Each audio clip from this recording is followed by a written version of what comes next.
Primeiro, vamos trazer as informações para dar todo o contexto para vocês do dia político de hoje. Foi um dia de intensas negociações. O ministro da Fazenda, Fernando Haddad, deu início a uma série de encontros para tentar emplacar a proposta da nova regra fiscal antes do seu anúncio oficial.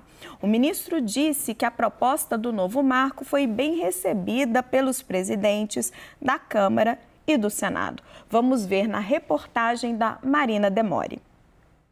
O ministro da Fazenda, Fernando Haddad, disse que a recepção do presidente da Câmara, Arthur Lira, e do Senado, Rodrigo Pacheco, à nova regra fiscal foi muito boa. O encontro com os presidentes das duas casas foi um pedido do presidente Lula para que a proposta fosse discutida com as lideranças antes do anúncio oficial. Nós expusemos as linhas gerais do arcabouço que vai ser anunciado pelo presidente da República. Acho que a recepção tanto dos líderes quanto dos presidentes foi muito boa. Nós estamos confiantes de que nós estamos aí na fase final. Haddad afirmou ainda que falta apenas definir se a nova regra fiscal será lançada em conjunto com um novo arcabouço para as parcerias público-privadas. Para mim é diferente lançar junto ou não, pode ser uma solenidade, pode ser duas, mas é uma coisa importante para alavancar investimento, no momento que o Brasil está precisando de investimento.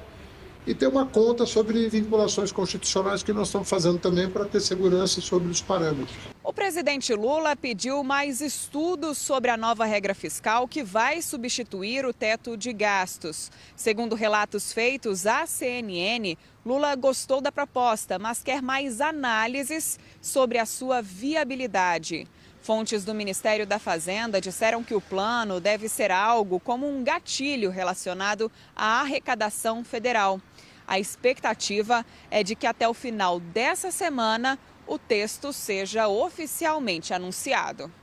O vice-presidente e ministro do Desenvolvimento, Indústria e Comércio, Geraldo Alckmin, deu alguns detalhes do que pode vir na proposta durante um seminário do BNDES, no Rio de Janeiro. Eu acho que o governo encaminha nos próximos dias o projeto de ancoragem fiscal, que vai também, uma medida inteligente, combinando curva da dívida, de outro lado superávit, de outro lado o controle do gasto. Outro assunto que foi tema da fala de Alckmin foi a taxa de juros. O Comitê de Política Monetária se reúne nessa semana para tratar sobre a Selic.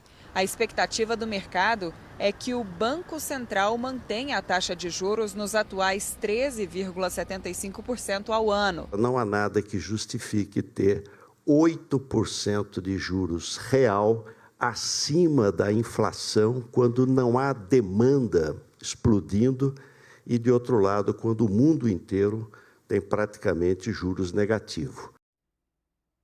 De volta para a análise, Caio, como que foi recebido esse arcabouço fiscal por Lira, por Rodrigo Pacheco, e está mais difícil convencer eles ou convencer o PT? Bom, vamos lá, Raquel, boa noite a todos. Raquel, na apuração ali, as conversas que a gente teve, a grande preocupação, não só do Arthur, quanto do Rodrigo Pacheco, é de que haja um engessamento muito grande do orçamento público. Claro que tanto um quanto o outro, principalmente o Arthur Lira, que tem uma relação próxima aqui com a Faria Lima, né, com o mercado, tem essa preocupação de também haver ali, de certa maneira, alguma trava para conter gastanças e gasto público. A forma como foi recebida, pelo que eu levantei ali nos encontros, o Haddad não apresentou o projeto, o documento, mas ele apresentou linhas gerais, essa foi a expressão que eu ouvi. E essas linhas gerais, os tais gatilhos ali para conter gasto público, principalmente quando a arrecadação sobe e vice-versa, né? Uma das expressões usadas aí na conversa foi, inclusive, que quando o país precisar mais, o Estado vai comparecer mais. Quando o país precisar menos, o Estado fará, de certa maneira, uma economia. De um modo geral, Raquel, a avaliação que eu ouvi também no Palácio do Planalto é que a proposta, a solução Haddad, aí, vamos dizer, para o novo marco fiscal, seria um caminho do meio, que nem seria um caminho, eu vi essa expressão draconiano, como de uma equipe econômica ultraliberal, como o governo atual considera a equipe do Paulo Guedes, nem um caminho expansionista por demais, como defende o PT. E nesse sentido, até as críticas do PT ajudariam a considerar, poxa, Haddad e a equipe econômica é o que temos, então vamos apostar por aí. Eu senti um otimismo até, pelo menos no Palácio do Planalto e na equipe econômica nessa apresentação. Felipe, antes de jogar para o Daniel, vou trazer uma provocação do Caio para você, que eu achei muito interessante. Ele disse, Haddad está procurando um caminho do meio, que não seria nem draconiano, como seria uma regra do Guedes, mesmo aqui pontuando que Paulo Guedes rompeu o teto de gastos diversas vezes por conveniências políticas, e nem expansionista. E aí o Caio fez uma observação nesse sentido. O PT até poderia ajudar ao Haddad. Ajuda? Ajudar o Haddad é complicado. É que o Haddad começou a ser visto como ali o foco de racionalidade possível dentro do governo do PT é pelo mercado. Então, assim, é um meio termo entre o PT e um mercado já complacente com o petismo. A gente teve o teto de gastos, a gente sabe que quando existe uma regra que atrapalha os interesses políticos, essa regra tende a ser afrouxada. É exatamente o que está acontecendo com a lei das estatais nesse momento, já aconteceu com a lei de improbidade administrativa, com a legislação penal. Então você tem ali aquela ala do PT, do Mercadante, da Gleisi Hoffmann, que querem zelar por uma possibilidade de maior gasto. Visando, evidentemente, com o discurso retórico, a área social, a área da saúde, a área da educação, que são áreas que trazem uma causa nobre, mas não necessariamente a aplicação desses recursos vai ser feita de uma maneira eficaz, com eficiência. E essa distinção que nós, analistas, precisamos fazer também. Porque você pega assim, olha, infraestrutura, investir no Brasil é maravilhoso. Aí o governo do PT tinha o PAC, o Programa de Aceleração de Crescimento. Mas se você pegar ali os focos de corrupção, por exemplo, eles estavam ligados. A hidrelétrica de Belo Monte, Angra 3, o Comperj, Complexo Petroquímico no Rio de Janeiro. A área da saúde, o histórico do Rio de Janeiro de corrupção na área da saúde é imenso, do Sérgio Cabral até o governo do Wilson Witzel. Então, assim, é preciso haver monitoramento e fiscalização sobre esses gastos, tanto em matéria de eficiência quanto em questão de moralidade pública. Vamos ver o que vai sair daí, né? As linhas gerais que o Caio citou foram colocadas pelo próprio Rodrigo Pacheco, presidente do Senado. Acho que o Lula viu que precisa articular politicamente com os presidentes das casas legislativas. Já houve uma reação negativa do Arthur Lira em relação à MP do CARF, quando houve aquele acordo do governo Lula com a OAB e com outros integrantes, até do Judiciário, mas não passou pelo Lira, ele reclamou. E quando o Lira reclama, significa que o preço do Centrão sobe. É isso que o Lula quer evitar também, diante de toda a dificuldade dele de conseguir a governabilidade formando uma base parlamentar. Daniel, o Felipe falou num mercado já complacente com o Haddad. É verdade, porque o mercado tem receio de qual seria a alternativa. E ele mencionou também essa questão dos investimentos. As conversas que a gente tem é que dificilmente o Lula vai concordar com alguma regra que não exclua os gastos com social ou, eventualmente, até os gastos com investimento. E hoje o ministro Fernando Haddad estava colocando um porém que não estava no cenário até agora, que é fazer um anúncio casado das regras do arcabouço fiscal e das regras do PPP. Como é que vai ser isso e para que misturar as duas coisas nesse momento? Raquel, sabe que um apelo que começou a circular na semana passada, no fim da semana passada, entre ministros de infraestrutura, da área de infraestrutura, se dirigindo ao Palácio do Planalto, era um apelo de que investimentos em áreas consideradas chaves da infraestrutura fossem, de alguma forma, excluídos ou flexibilizados da regra fiscal.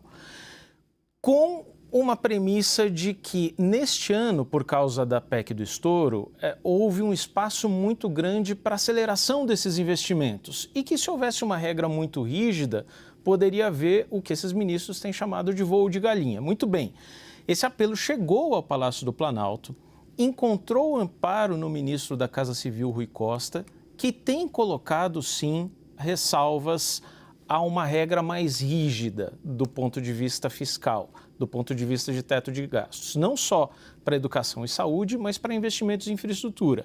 Vale lembrar que o governo está desenhando uma nova versão do PAC que vai ser lançada no final de abril. Então, esse é um novo fator para a equação. Bom, o que se depreende dessa discussão?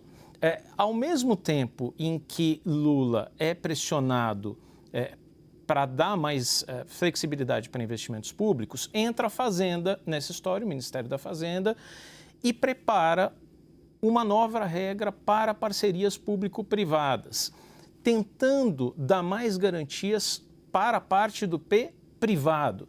Então, isso envolveria algum tipo de regra, e aí um personagem-chave nessa discussão é o número 2 da Fazenda, Gabriel Galípolo, que é um grande especialista nessa matéria, e entra o desenho de uma nova regra, de um novo projeto na área de PPPs, que dê um papel do BNDES e do Tesouro Nacional como garantidor, em última instância, desses investimentos, caso haja falha do setor privado em cumprir com a sua parte nessas parcerias público-privadas nas PPPs. De qualquer forma, é algo que, embora não envolva dinheiro público, pode sinalizar alguma flexibilidade para investimento. Mais parecido com o que o BNDES faz nas operações de engenharia, de serviço de engenharia para o exterior, por exemplo, que o Tesouro arca com essa garantia?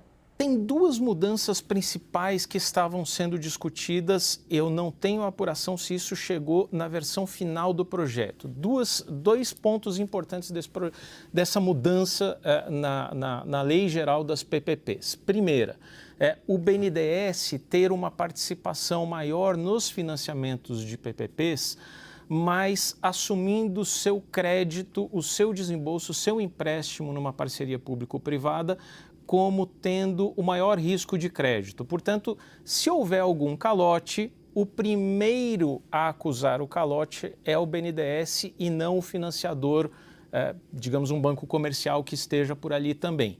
Isso significa, na visão da equipe econômica, que o BNDES pode participar com menos recursos, mas como o banco comercial fica no último lugar da fila, caso haja algum calote, BNDES que paga a conta em primeiro lugar, o banco comercial tende a entrar mais.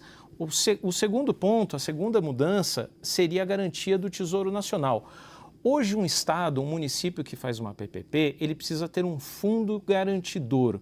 Mas os estados e os municípios, no final das contas, têm poucos ativos líquidos para colocarem nesses fundos garantidores. A ideia é que o Tesouro esteja ali presente por meio de títulos públicos da União. Então, títulos da dívida que vão garantir, em última instância, o desembolso do setor privado, caso o Estado ou o município dê um calote nessa contraprestação da PPP. A gente vai ter que olhar isso aí com mais detalhe, né? Porque sempre chama atenção quando você vê o Tesouro garantindo um ente privado numa obra pública, porque dependendo de quem for esse ente privado e da lisura da operação,